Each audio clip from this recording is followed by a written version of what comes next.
ومن أحسن قولا ممن دعا إلى الله وعمل صالحا وقال إنني من المسلمين۔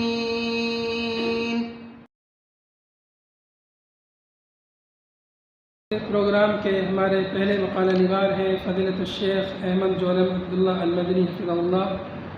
آپ کا موضوع ہے واقع الدعوہ وامکانیاتها ووسائلها والتحدیات۔ اس موضوع پر آپ گفتگو کریں گے۔ شیخ کا وقت ہے 17 منٹ میں اپنی بات مکمل کرنے کی کوشش کریں، اس لیے کہ وقت بہت ہی تنگ ہے۔ میں شیخ سے گزارش کروں گا کہ تشریف لائیں، اپنا مقالہ پیش کریں۔ شیخ کلیۃ اللغہ میں مدیر الامتحانات ہیں اور جامعہ اسلامیہ سے آپ نے کلیۃ الشریعہ سے بکالوریوس کی ڈگری حاصل کی ہے۔ شیخ سے گزارش ہے تشریف لائیں، اپنا مقالہ پیش فرمائیں۔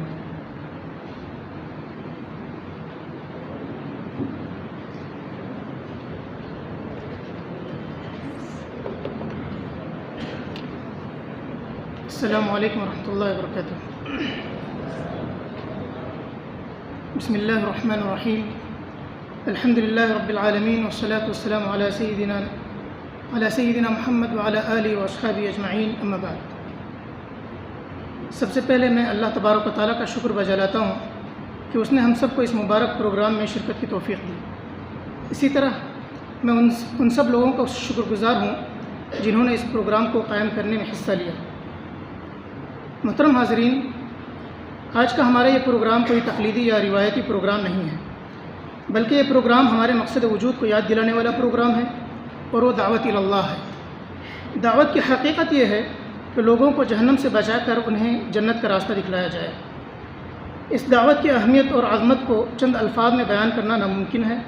اس کی فضیلت میں اتنا ہی کافی ہے کہ تمام انبیاء اور رسول صرف اسی کام کے لیے بھیجے گئے، اور مسلمان دنیا میں جتنے بھی عمل انجام دیتے ہیں ان میں سب سے افضل ترین عمل ہے، جیسا کہ نبی کریم صلی اللہ علیہ وسلم نے علی بن ابی طالب رضی اللہ تعالیٰ عنہ سے کہا، اگر اللہ تعالیٰ تمہارے ذریعے ایک آدمی کو بھی ہدایت سے نواز دے تو یہ تمہارے لیے سرخ اونٹوں سے بھی زیادہ بہتر ہے۔ ہم سب کا ایمان ہے کہ اسلام ہی اللہ تبارک و تعالیٰ کا پسندیدہ اور انسانیت کا نجات دہندہ دین ہے۔ اس کے سوا نجات اور کامیابی کا کوئی دوسرا ذریعہ نہیں ہے۔ اسلام صرف مسلمانوں کا دین نہیں بلکہ ساری انسانیت کا دین ہے، اور اللہ تعالیٰ نے ہمیں اس دین کو تمام لوگوں کے درمیان پھیلانے کے لیے چن لیا ہے۔ اللہ تبارک و تعالیٰ نے ارشاد فرمایا، کنتم خیر امۃ اخرجت للناس تأمرون بالمعروف وتنہون عن المنکر وتؤمنون باللہ۔ تم سب سے بہترین امت ہو، اخرجت للناس، تمہیں لوگوں کے لیے میدان میں لایا گیا ہے، تأمرون بالمعروف وتنہون عن المنکر، تم بھلائی کا حکم دیتے ہو اور بدی سے روکتے ہو، اور تم اللہ تبارک و تعالیٰ پر ایمان رکھتے ہیں۔ جو بھی امتی ان صفات کا حامل ہو وہ اس تعریف میں داخل ہوتا ہے۔ جیسا کہ قتادہ رحمہ اللہ نے کہا، ہمیں عمر بن الخطاب رضی اللہ تعالیٰ عنہ سے بات پہنچی ہے، جو اس مبارک جماعت میں شامل ہونا چاہتا ہے تو اسے اللہ تبارک و تعالیٰ کی یہ شرط پوری کرنی ہوگی، یعنی اللہ تبارک و تعالیٰ پر ایمان کے ساتھ ساتھ نیکی کا حکم دے اور بدی سے روکے۔ دعوت اللہ اس امت کا شرف ہے۔ رسول اکرم صلی اللہ علیہ وسلم جس طرح تمام انسانوں کی طرف مبعوث فرمائے گئے تھے، اسی طرح سے یہ امت بھی پوری انسانیت کی طرف مبعوث کی گئی ہے۔ اللہ تبارک و تعالیٰ نے کہا، وَكَذَلِكَ جَعَلْنَاكُمْ أُمَّةً وَسَطًا لِتَكُونُوا شُهَدَاءَ عَلَى النَّاسِ وَيَكُونَ الرَّسُولُ عَلَيْكُمْ شَهِيدًا۔ قرآن کی بے شمار آیتیں اور بے شمار احادیث دعوت اللہ کی رغبت دلاتی ہیں۔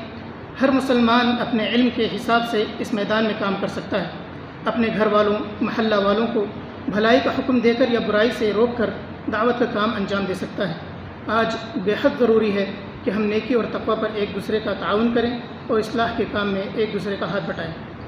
جہاں تک ہمارے موجودہ دور میں دعوت کی صورتحال کی بات ہے تو مسلمانوں نے ہر زمانے میں اس کا خیال رکھا ہے اور اب بھی اس سے وابستہ ہیں، لیکن ہماری زیادہ تر فکر مسلمانوں کی طرف ہی رہی، کیونکہ مسلمانوں میں ہی مختلف قسم کے بگاڑ پائے جاتے ہیں، جیسے عقیدہ و فکر و نظر میں بگاڑ، عبادت میں بگاڑ، اخلاق میں بگاڑ۔ لہذا مسلمانوں کی اصلاح کی خاطر خطبے و دروس، وعظ و نصیحت، ہفتہ واری پروگرام وغیرہ منعقد کیے جاتے ہیں۔ انہی کی تعلیم و تربیت کے لیے مدارس و مکاتب اور اسلامک سینٹرز قائم کیے گئے ہیں۔ الغرب مسلمانوں کی اصلاح کا کام بہت حد تک چل رہا ہے اور اس کا اہتمام کیا جا رہا ہے اور بھی مزید کرنے کی ضرورت ہے۔ جہاں تک غیر مسلموں میں دعوت کی بات ہے تو صورتحال بڑی افسوسناک ہے۔ نہ کے برابر اس میدان میں کام کیا جا رہا ہے، چند لوگ انفرادی سطح پر اور ایک دو ادارے اجتماعی سطح پر کام کر رہے ہیں۔ مسلمانوں نے ہندوستان پر تقریباً 1000 سال حکومت کی، لیکن اس کے باوجود غیر مسلموں میں جس طرح اثر ڈالنا تھا نہیں ڈال پائے۔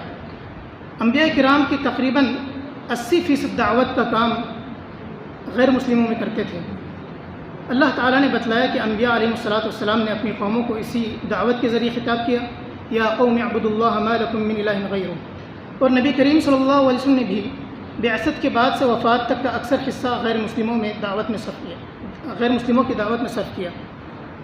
غیر مسلموں میں کام نہ کرنے کا سبب شاید کتاب اللہ اور سنت رسول کے نصوص کو صحیح طریقے سے نہ سمجھنا ہے۔ ہم نے دعوت کی تمام آیات کو مسلمانوں تک محدود کر دیا، اور سب سے بڑا عذر جو ہم پیش کرتے ہیں وہ یہ ہے کہ مسلمانوں ہی کا عقیدہ صحیح نہیں ہے، تمام خرابیاں ان کے یہاں پائی جاتی ہیں، تو کیسے ہم غیر مسلموں میں دعوت کا کام کریں؟ تو ہمارا یہ عذر بالکل غلط ہے، کیونکہ اگر ہم مسلمانوں کی مکمل اصلاح کا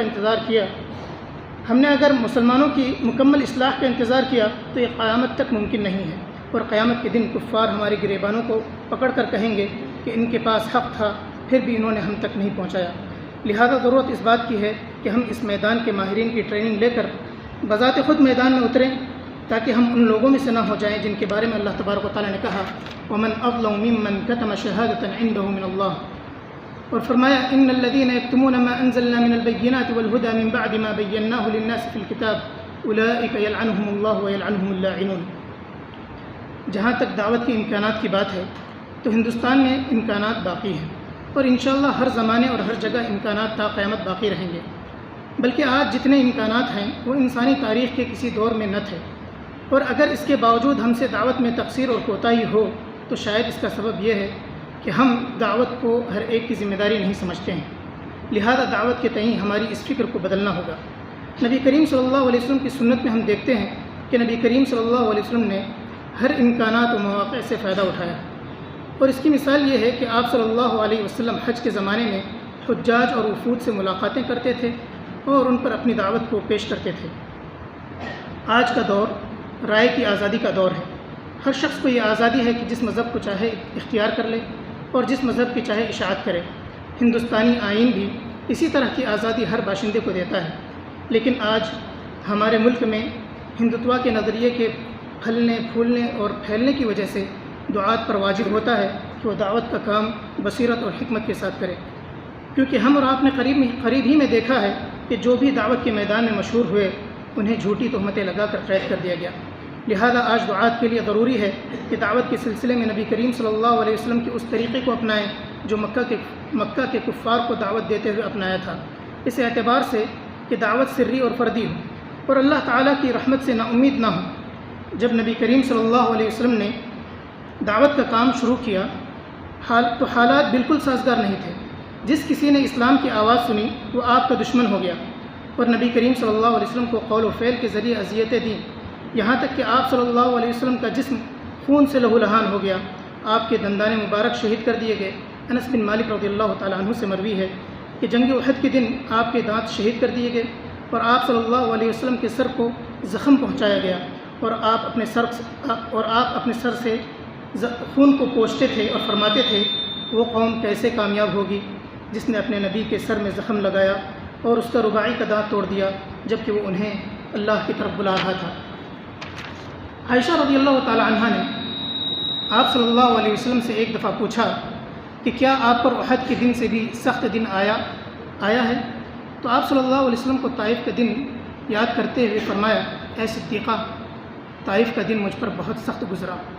اہل طائف کا بے رحمانہ اور سنگ دلانہ سلوک کو دیکھنے کے بعد کون ان سے خیر کی امید کر سکتا تھا، مگر آپ نے وہاں پر بھی روشن پہلو تلاش کر کے فرمایا یہ لوگ نہیں تو ان کی اولاد ضرور ایمان لائیں گے۔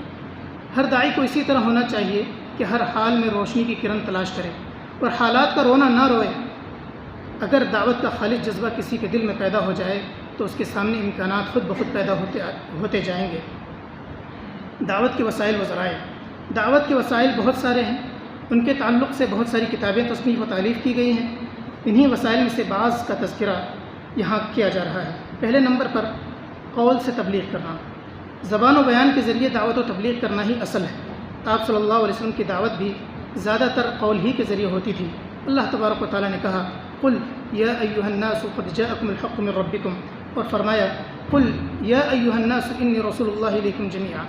اور تمام انبیاء کو بھی اللہ تبارک و تعالیٰ نے قول کے ذریعے ہی دعوت دینے کا حکم دیا، لہذا حق دوسروں تک پہنچانے کا اصل وسیلہ قول ہی ہے۔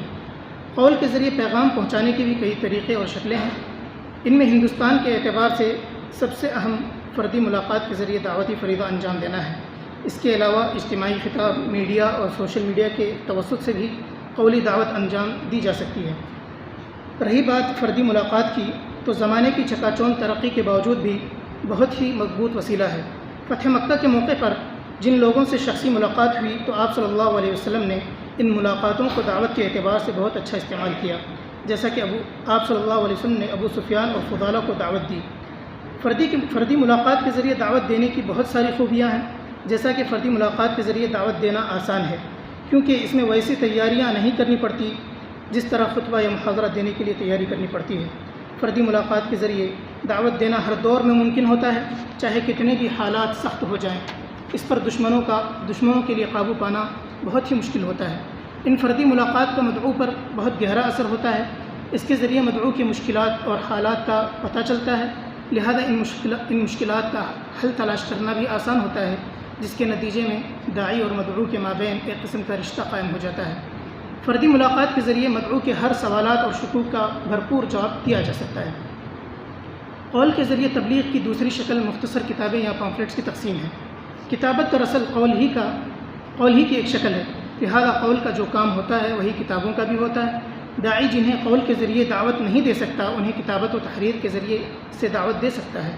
نبی کریم صلی اللہ علیہ وسلم نے بھی غیر اسلامی ممالک کے باشندوں کو بادشاہوں کے نام رسائل لکھنے کا حکم دیا، جس میں آپ صلی اللہ علیہ وسلم نے انہیں اسلام کی دعوت دی، جیسا کہ آپ نے کسریٰ، ہرقل، مقوقس کے پاس خطوط بھیجے، اور فتح مکہ کے موقع پر آپ نے ابو شاہ کو خطبہ لکھ کر دینے کا حکم دیا۔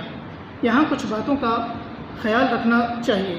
داعی جب کتابت کے ذریعے سے دعوت دینا چاہتا ہو تو لکھتے وقت آسان اسلوب کو ملحوظ رکھے تاکہ کم سمجھ بھی سمجھ سکے، اختلافی مسائل اور باریکیوں کا بالکل ہی ذکر نہ کرے۔ کتابت مختصر ہونے کے ساتھ ساتھ جامع اور مانع ہو۔ کتابت کے بھی بہت سارے فوائد ہیں، ان میں سے اہم فائدہ یہ ہے کہ علم محفوظ رہتا ہے۔ اگر علم کو نہ لکھا جائے تو بہت سارا علم غائب ہو جاتا ہے۔ کتابت کے ذریعے داعی اپنی بات کو دنیا کے کونے کونے تک پہنچا سکتا ہے، بلکہ کتابت ایک ایسا وسیلہ ہے جس کے ذریعے آپ کی دعوت آپ کے مرنے کے بعد بھی باقی رہ جاتی ہے۔ کتاب ہر زمانے میں انسانوں کا بہترین ساتھی رہا ہے۔ جب مدعو اکیلے میں ہوگا تو ہو سکتا ہے وہ آپ کی کتاب کو پڑھنے لگے اور ہدایت کی راہ اپنا لے۔ کتاب بھی ایک اہم وسیلہ ہے جس کے ذریعے سے مدعو کو مقنع اور مطمئن کر سکتے ہیں اور ان کے اشکالات کا مدلل جواب دے سکتے ہیں۔ کتاب لکھنے کا ایک فائدہ یہ بھی ہوتا ہے کہ داعی کتاب لکھتے وقت بہت سارے علوم و فنون کا مطالعہ کرتا ہے، جس کی وجہ سے اس کے علم میں اضافہ ہوتا ہے اور اس کے اثرات اس کے اوپر بھی نظر آنے لگتے ہیں۔ قول کے ذریعے سے تبلیغ کرنے کی تیسری شکل سوشل میڈیا کا استعمال ہے۔ آج کے اس ترقی یافتہ دور میں سوشل میڈیا کا استعمال اللہ تبارک و تعالیٰ کی طرف دعوت دینے کا ایک اہم وسیلہ ہے۔ دکتور نسیم حفظہ اللہ کا موضوع اسی تعلق سے تھا اور انہوں نے ماشاءاللہ بہت ہی تفصیل میں اس تعلق سے گفتگو کی۔ دوسرا جو ذریعہ ہے وہ اخلاق حسنہ کے ذریعے دعوت و تبلیغ کرنا ہے۔ لوگوں کو اللہ تبارک و تعالیٰ کے دین کی طرف دعوت دینے میں اچھے اخلاق اور سیرت حسنہ کا بہت بڑا رول ہوتا ہے، کیونکہ اچھے اخلاق دوسرے لوگوں کو اسلام کی طرف جاذب کرتے ہیں، اور اگر داعی کے اخلاق اچھے ہوں تو کھلی کتاب کی طرح ہوتا ہے جسے دیکھ کر دوسرے لوگ اسلام کے معانی کو سمجھنے کی کوشش کرتے ہیں۔ اور کبھی کبھار اچھے اخلاق کا اثر مدعو پر اس قدر زیادہ ہوتا ہے کہ سب وسائل پیچھے رہ جاتے ہیں۔ دنیا کے اکثر ممالک میں اسلام مسلمانوں کی اچھی سیرت و اخلاق کی وجہ سے پھیلا۔ مسلمانوں کے اچھے اخلاق انہیں اس بات پر آمادہ کرتے تھے کہ وہ اسلام کو قبول کر لیں۔ مسلمانوں کے اچھے اخلاق کو وہ اسلام کے حق ہونے پر دلیل بناتے تھے۔ اور اگر اسلام کی شروعات کو دیکھیں تو خدیجہ رضی اللہ تعالی عنہا نے آپ صلی اللہ علیہ وسلم کے اخلاق ہی سے استدلال کرتے ہوئے کہا تھا کہ اللہ تبارک و تعالیٰ آپ کو ہرگز رسوا نہیں کرے گا، کیونکہ آپ صلہ رحمی کرتے ہیں، سچ بولتے ہیں، لوگوں کا بوجھ اٹھاتے ہیں، لوگوں کی پریشانیوں میں ان کی مدد کرتے ہیں۔ راہ دعوت کے چیلنجز۔ ہندوستان دنیا میں آبادی کے اعتبار سے دوسرے نمبر پر ہے۔ یہاں کے 80% باشندے ہندو ہیں، 14% مسلمان ہیں، 3% نصارہ ہیں اور 2% سکھ اور دوسرے فرقے 1% ہیں۔ یہاں دعوتی میدان میں مختلف چیلنجز ہیں۔ کبھی یہ پریشانیاں داخلی ہوتی ہیں اور کبھی خارجی ہوتی ہیں۔ خاص طور پر الحاد، بدعت، بت پرستی، منفی عقائد، مستشرقین، عیسائی مشنریاں وغیرہ بہت بڑے چیلنج ہوتے ہیں، جن کی حمایت الکفر ملت واحدہ کے اعتبار سے دوسرے باطل فرقے بھی کرتے ہیں۔ ان تمام چیلنجز میں سے سب سے بڑا چیلنج نئی ہندوتوا تحریک ہے، جو اپنے آپ کو محب وطن بتاتے ہیں۔ قدیم ہندو مت کے اپنے اصول و ضوابط تھے، جن کا خیال رکھنا ہر ہندو کی ذمہ داری ہوتی تھی، چاہے وہ عبادات ہوں یا معاملات ہوں۔ لیکن نئی ہندو تحریک ان تمام ہندو مت کے اصول و ضوابط کا کچھ بھی لحاظ نہیں رکھتی، بس نام کے طور پر ہندو ہیں، لیکن حقیقت میں ان کا ہندو مت سے کوئی رشتہ نہیں۔ ان کا مقصد اپنے معبودات کو خوش کرنا نہیں ہے، بلکہ ان کا مقصد ان دنیاوی و سیاسی مصلحتوں کو پانا ہے جو ہندو قوم کے لیے بہتر ہو۔ یہ تحریک دراصل ایسی تحریک ہے جو ہر اس چیز کو ختم کر دینا چاہتی ہے جو ہندو مذہب کے رنگ میں نہ رنگا گیا ہو۔ یہ تحریک ہندو ملک قائم کرنے کے لیے کوشاں ہے۔ یہ تحریک اسلام کو ہندو تہذیب کے لیے خطرہ سمجھتے ہیں، اور یہ سمجھتے ہیں کہ نئی ہندو تحریک کی کامیابی میں اسلام سب سے بڑی رکاوٹ ہے۔ لہذا اسی وجہ سے یہ تحریک ایک ہی طریقہ جانتی ہے، اور وہ ہے مسلمانوں پر ظلم و زیادتی کرنا، مسلمانوں کو ہندوستان سے باہر نکالنے کی کوشش کرنا۔ جیسا کہ ان کا دعویٰ ہے کہ ہندوستان صرف اور صرف ہندوؤں کا ہے، لہذا اسی وجہ سے یہ مسلمانوں کی تہذیب کو کسی بھی طرح سے مسلمانوں کی تہذیب کو کسی بھی طرح سے مٹانا چاہتے ہیں، تاکہ مسلمانوں کا کوئی امتیاز نہ رہے۔ ہم نے دیکھا اور دیکھ بھی رہے ہیں کہ جو بھی ان کی فکر کی خلاف ورزی کرتا ہے تو اسے قید کی سلاخوں کے پیچھے ڈال دیا جاتا ہے، یا اس کے گھر کو بلڈوزرز کے ذریعے ڈھا دیا جاتا ہے، یا اس کی زمین ضبط کر لی جاتی ہے۔ اسی طرح سے جو بھی مسلمانوں کے خلاف کوئی بھی کام کرتا ہے تو ان مجرموں کو پولیس سیکورٹی دی جاتی ہے، اور اگر قید میں ہوں تو انہیں آزاد کر دیا جاتا ہے اور انہیں ہیرو مانا جاتا ہے۔ اس تحریک کے لوگ داعیوں کے خلاف ہمیشہ کمر بستہ رہتے ہیں اور اسلام کی نشر و اشاعت کو پوری طرح روکنا چاہتے ہیں۔ ایسے حالات اور چیلنجز کا سامنا کرنے کے لیے داعی کو بہت ہی چاق و چوبند رہنا چاہیے۔ لہذا جب وہ دعوت دے تو احتیاطی تدابیر کو اپنائے۔ پہلے اپنی دعوت کو انہی لوگوں پر پیش کرے جن پر پورا اعتماد ہو، جیسا کہ ابو بکر رضی اللہ تعالیٰ عنہ کے بارے میں سیرت کی کتابوں میں آیا ہے کہ جب ابو بکر رضی اللہ تعالیٰ عنہ مشرف باسلام ہوئے تو ان لوگوں کو اسلام کی دعوت دینے لگے جن پر وہ پورا اعتماد کرتے تھے، اور دعوت کے لیے ایک جماعت بنا کر نہ نکلے، کیونکہ جماعت ہونے کی صورت میں خود بخود نظر میں آ جائیں گے۔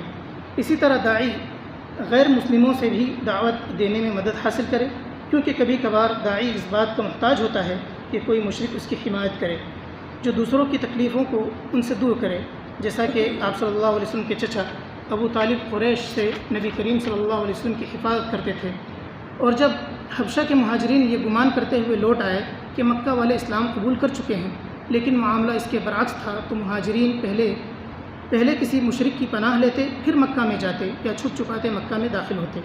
حالات کو بدلنے کے لیے اس بات کی بھی ضرورت ہے کہ مسلمان غیر مسلموں کے اجتماعی معاملوں میں ساتھ دیں، جیسا کہ ان کے مریضوں کے علاج کے لیے ہسپتال اور میڈیکل کیمپ لگائے جائیں، ان کے مسکینوں اور فقیروں کا راشن کا سامان مہیا کیا جائے جو اسلام کی رواداری پر دلالت کرتے ہیں۔